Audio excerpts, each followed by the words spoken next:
Spring had arrived in the remote mountains of Japan. A gentle breeze carried the scent of cherry blossoms along the paths leading to an ancient temple. After several days of pilgrimage, two monks, one elderly, one young, were on their way back to the monastery. The elderly monk, calm and composed, carried a bamboo staff to aid his walk. The young monk, full of enthusiasm, followed closely, carefully adhering to the strict monastic rules of Buddhism. They walked in silence, their footsteps light on the damp earth. As they approached a small stream, they saw a young woman in an elegant kimono standing at the edge, hesitating to cross. The stream was not deep, but the muddy banks made crossing difficult. She looked around, clearly hoping for someone to help her. The young monk averted his gaze, avoiding eye contact with the woman. Since childhood, he had been taught that monks must not touch women. It was a rule he had deeply ingrained in his mind. But to his surprise, the elderly monk stopped, smiled at the woman, and asked, "Do you need help?" The woman hesitated for a moment, then bowed and replied, "If you could help me across, I would be most grateful." Without hesitation, the elderly monk gently lifted her and carried her across the stream. His actions were natural, as if it were merely a simple act of kindness.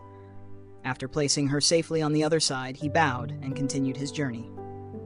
The woman repeatedly bowed in gratitude before departing. The young monk was astonished. He silently followed his teacher, but his mind was in turmoil. He felt uneasy, even somewhat resentful. Why did my master break the monastic rule? Why did he touch a woman? These thoughts swirled in his head throughout the journey.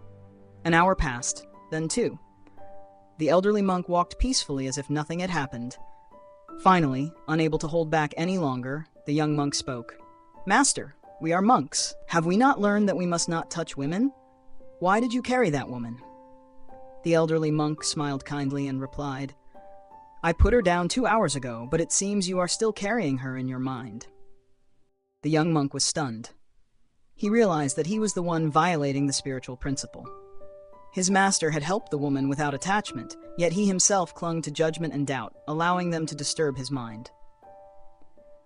In life, we often hold on to things we should have let go of long ago, an insult, a failure, or a past wound. But by clinging to them, we are the ones who suffer the most. This story teaches us about letting go. True wisdom does not lie in rigidly following rules, but in understanding their meaning. The elderly monk's actions reflected compassion and insight, while the young monk's distress revealed his mental entanglement. The story also reflects Zen philosophy. Live in the present. When something has passed, let it go. Like flowing water, our minds should continue moving forward, unburdened by the past. So in your life, what are you still holding on to that you need to let go of?